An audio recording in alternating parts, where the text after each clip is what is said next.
दोस्तों, आज के इस वीडियो में हम अक्षीय स्थिति में विद्युत क्षेत्र की तीव्रता और निरक्षीय स्थिति में विद्युत क्षेत्र की तीव्रता, ये निरक्षीय स्थिति, ठीक है।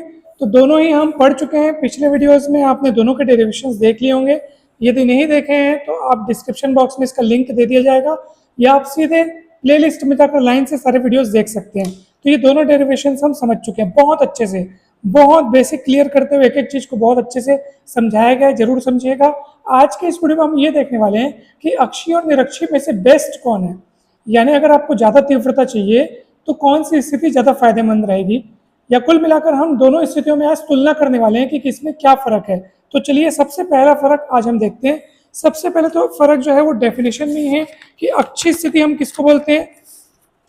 अक्षीय स्थिति किसको बोलते हैं? जब कोई बिंदु द्विध्रुव के अक्ष को आगे बढ़ाओगे, ठीक है, द्विध्रुव के बढ़ाए हुए अक्ष पर अगर कोई बिंदु हो तो अक्षीय स्थिति में। आप देख सकते हैं ये जो लाइन आपको दिख रही है, ये ए से बी को जोड़ने वाली लाइन, ये वैद्युत द्विध्रुव का अक्ष है। उसी अक्ष को आगे बढ़ाया, वहां पे बिंदु पी है, तो इसलिए ये अक्षीय स्थिति में कहलाएगा। निरक्षीय में किसको बोले, कब बोलेंगे किसी बिंदु को कि वो निरक्षीय में? आप देख सकते हैं निरक्षीय यानी ब्रॉड साइड ऑन पोजिशन, अक्षीय को बोलते हैं एक्सियल और इसको बोलते हैं ब्रॉड साइड ऑन या इक्वेटोरियल पोजीशन। द्विध्रुव के जस्ट मध्य बिंदु के सीध में अगर कोई बिंदु हो तो वो निरक्षीय में कहलाता है। या यूं कहिए कि लंबार्धक वाली स्थिति, लंबार्धक मतलब द्विध्रुव के मध्य बिंदु से गुजरने वाली जो लाइन है वो लंबार्धक कहलाता है। और उस बिंदु पर मतलब उस लंबार्धक में, उस लाइन में अगर कोई बिंदु हो तो उसको अपन बोलते हैं कि वो निरक्षीय स्थिति में। तो ये पहला फर्क हो गया पोजीशन का।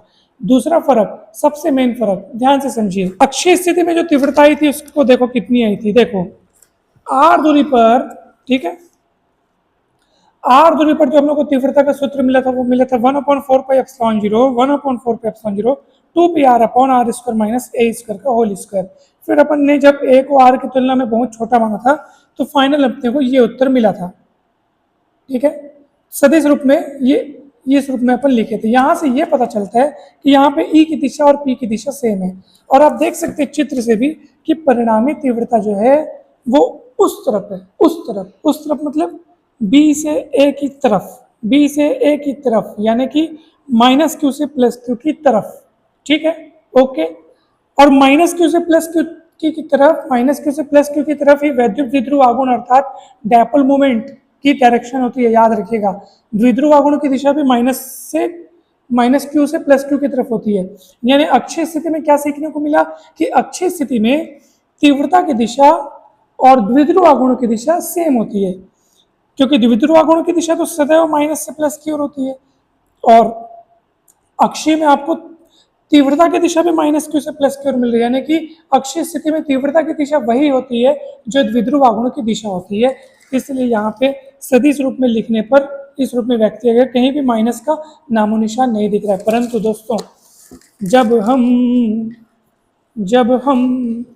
हम निरक्षीय पढ़ते हैं तो अब परिणामी तीव्रता की दिशा देखो, इधर दिख रही है, इधर नहीं दिख रही है, इस तरफ दिख रही है। इस तरफ मतलब ए से बी की तरफ, ए से बी की तरफ, ए से बी की तरफ मतलब प्लस क्यू से माइनस क्यू की तरफ।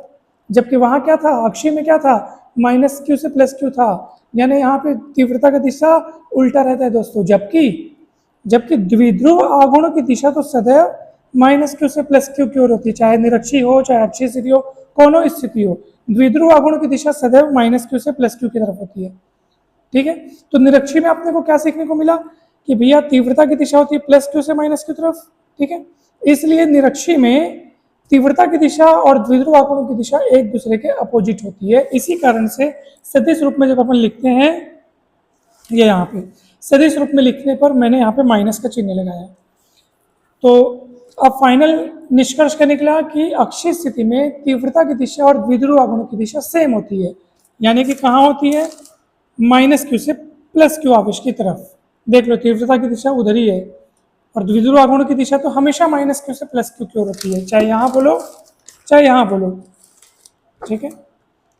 माइनस क्यू से प्लस क्यू की ओर द्विध्रुव आघूर्ण की दिशा, लेकिन तीव्रता की दिशा यहाँ पे प्लस से माइनस की ओर मिल रही है, यानी अपोजिट होने के कारण दोनों बेचारे लोग यहाँ पे माइनस के चिन्ह लगाया मैंने, इसको इधर दिखाया है। ये दूसरा फर्क हुआ। तीसरा फर्क क्या है बताऊं, सबसे मेन फर्क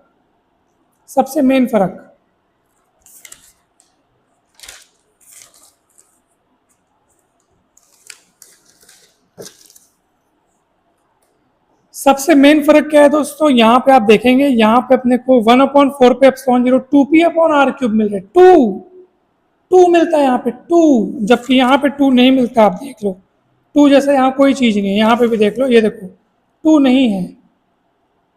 दूरी वही है, दूरी यहाँ पे भी r है, दूरी यहाँ पे भी r है, अक्षी में भी दूरी r है, निरक्षी में भी दूरी r है, मगर यहाँ पे 2 नहीं मिलता, यहाँ पे 2 मिलता है। मतलब सेम डिस्टेंस होने पर भी अक्षीय स्थिति वाली तीव्रता निरक्षीय स्थिति वाली तीव्रता की दिशा की तुलना में 2 गुनी होती है। फिर से कहता हूँ, सेम डिस्टेंस पे अगर बात की जाए तो अक्षीय स्थिति वाली तीव्रता निरक्षीय वाली तीव्रता की तुलना में 2 गुनी होती है। आप देख लो, यानी अगर आपको अनुपात पूछे अक्षीय की तीव्रता बटे निरक्षीय की तीव्रता, तो आप दोनों का अनुपात कितना बताना, 2 बताना, ठीक है।